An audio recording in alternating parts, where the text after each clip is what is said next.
Alhamdulillah, wassalatu wassalamu ala rasulillah wa ala alihi wa sahbihi wa man wala. Allahumma la sahla illa ma ja'altahu sahla, subhanaka la ilma lana illa ma 'allamtana, innaka antal alimul hakim. Saudara jemaah musallin dan musalliyat, alhamdulillah, kita bersama-sama menunai satu tanggungjawab ataupun sunnah Nabi sallallahu alaihi wasallam, iaitu solat zuhur secara berjemaah. Kesempatan yang sedikit ini malah kita dengar sepotong ayat daripada Al-Quran Al-Karim.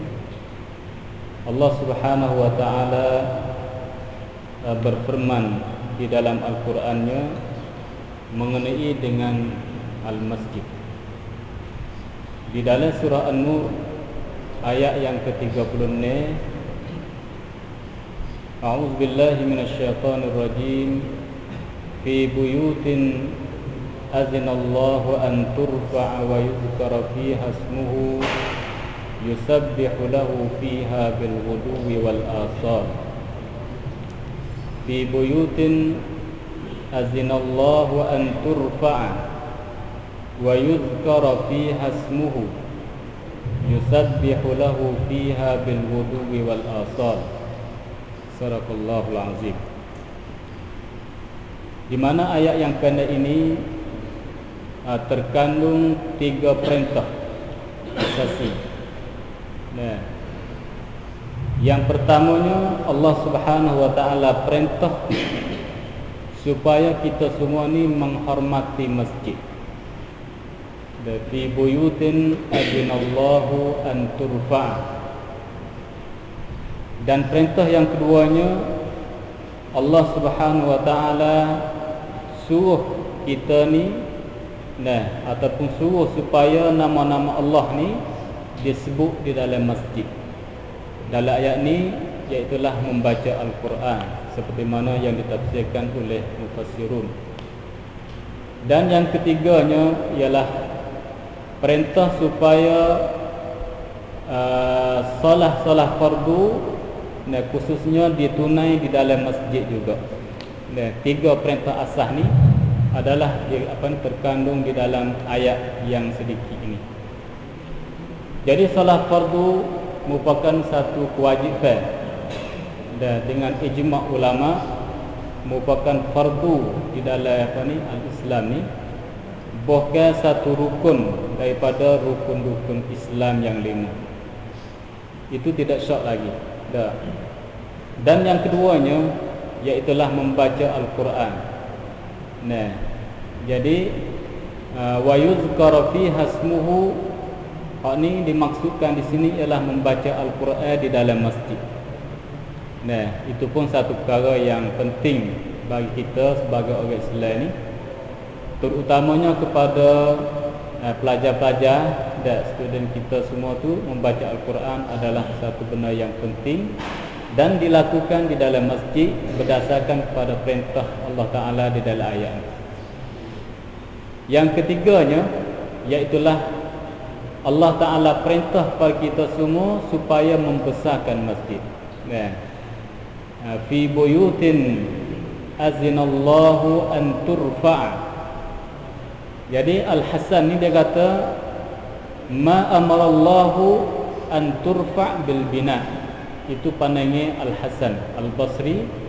Dia katanya ayat ni Allah Ta'ala perintah, tidak perintah kepada kitanya supaya membangunkan bangunan masjid.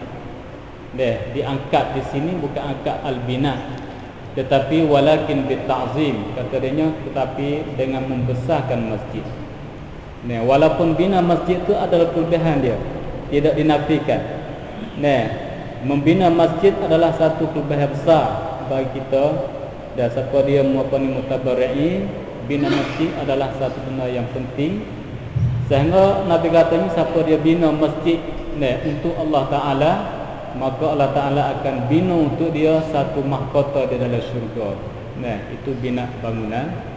Tapi Al-Hasan berpendapat katanya, nah, yani fi buyutin azinallahu an turfa' di sini laisa bukan apa ar-raf'u tu bil bina walakin bit ta'zim. Kata dia tak, ia telah membesarkan masjid.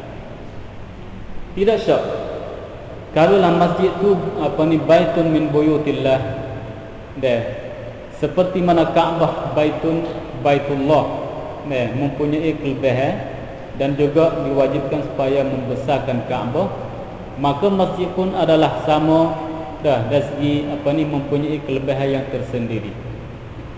Oleh kerana itu kita dapati di sana ada adab ni dalam masjid, ada adab dalam masjid dan ahkam al-masajid dalam fiqh Islami cukup panggil sempurna. Oleh kerana itu kita dalam masjid ni kita haraplah kita raikan adab-adab masjid.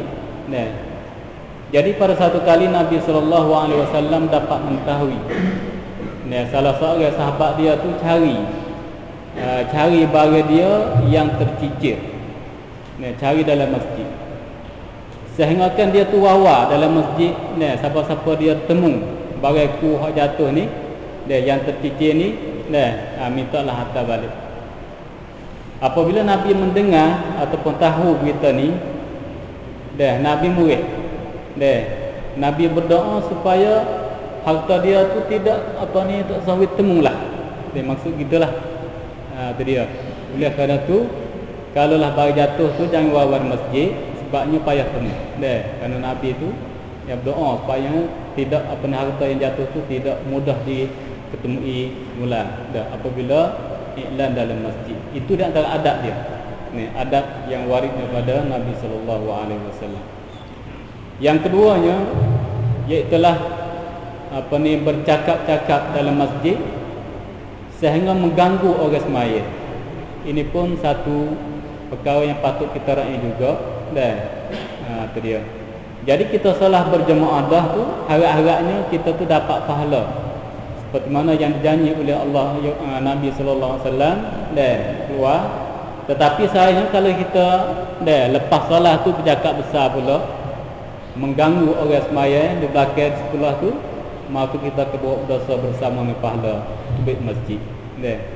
Jadi oleh kerana tu pada nasihat ringkas hari ini, kita perlulah ta'zim masajid Allah dan kita menjaga juga adab-adab dalam masjid.